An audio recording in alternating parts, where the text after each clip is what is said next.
मयीच्या सरकारी पॉलिटेक्निकात job oriented course सुरू करपाचो सरकाराचो विचार आसा अशी माहिती मुख्यमंत्री डॉक्टर प्रमोद सावंत हांणी दिली।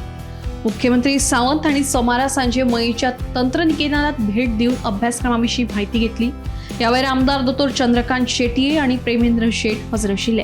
मयीच्या पॉलिटेक्निकात सुदारणा घडोवन हाडटना हो कॅम्पस ग्रीन दवरपाचेरूय भर दियात असोय उलो तांणी ह्या वेळार मारलो।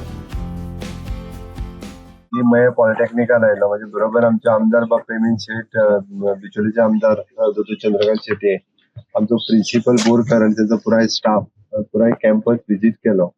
जवळपास आमचे 4 कोर्सेस पॉलिटेक्निकात चलता, which is the diploma courses. After 10th किंवा आफ्टर 12th बी ऍडमिशन घेतात। स्ट्रेंथ आमची फुल उरता तशें पळोवंक वचत जाल्यार सगळ्या स्ट्रेंथान 350 ऑलमोस्ट भुरगे शिकता। 120 रेग्युलर ऍडमिशन एवरी इयर जाता। प्लेसमेंट पळयत जाल्यार मोर दॅन 50% रिजल्ट जावच्या पयलीं प्लेसमेंट जाता। हांव म्हज्या स्टाफाकूय कॉंग्रॅच्युलेट करता, कारण इतक्या बऱ्या पद्धतीची प्लेसमेंट आमचे मयीन पॉलिटेक्निक आसा। एकंदर पुराय कॅम्पस हांवें PWD बिल्डिंग डिव्हिजनाक इन्स्ट्रक्शन दिला की भितरले रोड आणि बाकीचो कॅम्पस डेव्हलप करून घ्या म्हणून। It is one of the best campus develop करपा खातीर वर्सभराच्या भितर आमी काम करतले। म्हणजे बरोबर आमचे दोन्ही आमदारूय हांगासर रेग्युलर विजीट करतले, स्टाफूय बी कॉपरेट करून एक बरो कॅम्पस डेव्हलप करपा खातीर आमचो प्रयत्न आसतलो।